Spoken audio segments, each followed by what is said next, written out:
Hey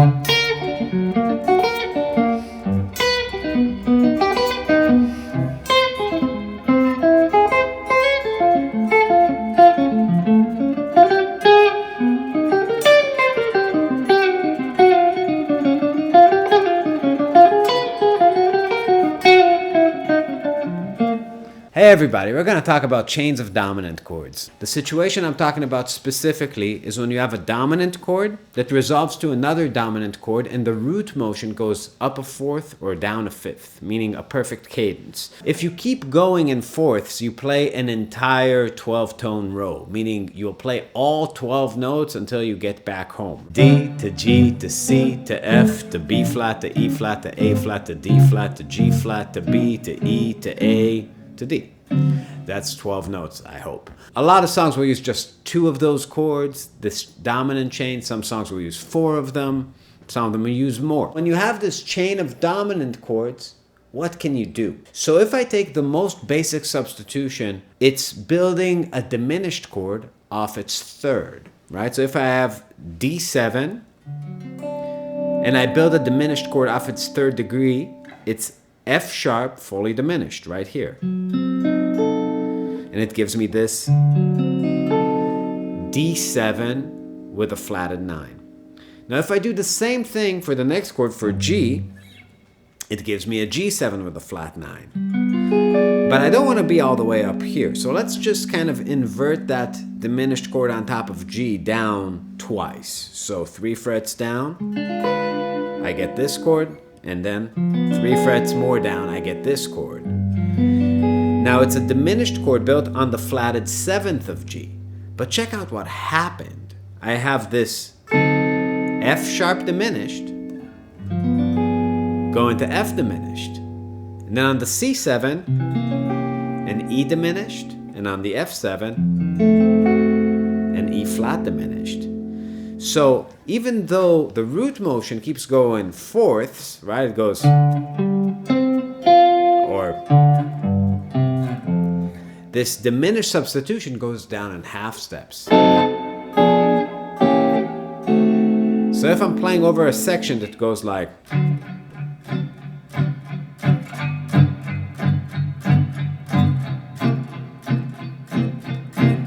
I can play something like,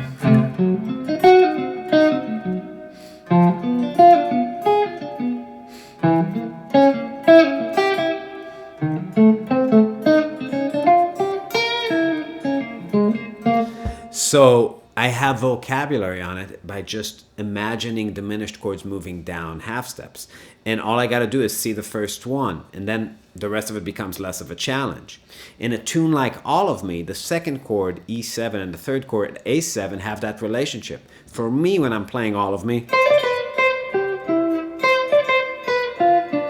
this chord on the E going to this chord on the A. So visually, that makes things very easy.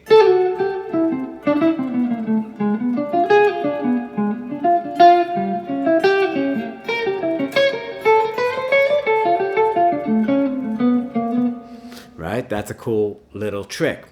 Now, at the same time, when you think instead of diminished about augmented chords, you have the opposite relationship. Here's D7 once again.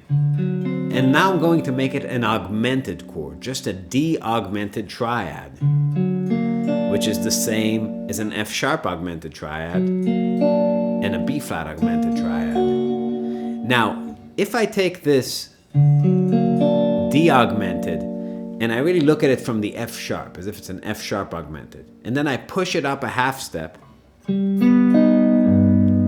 that becomes a G augmented. Another half step, it works in place of that C7 because it starts on its sharp 5 or flat 6 really if you're thinking about a dominant chord. And then another half step, now I'm playing over that F. So now this progression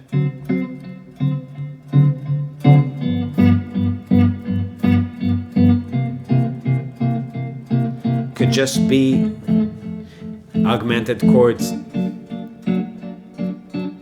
going up half steps.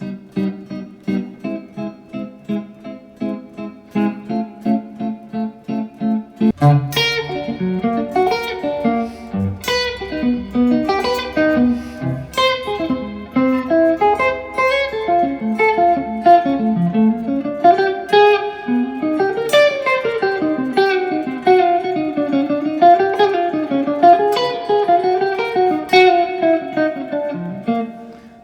of like a rhythm changes bridge to the last day.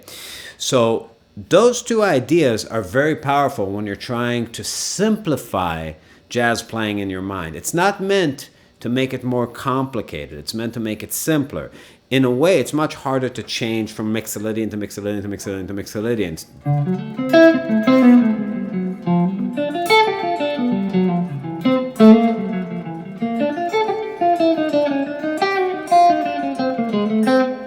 That kind of playing rather than thinking.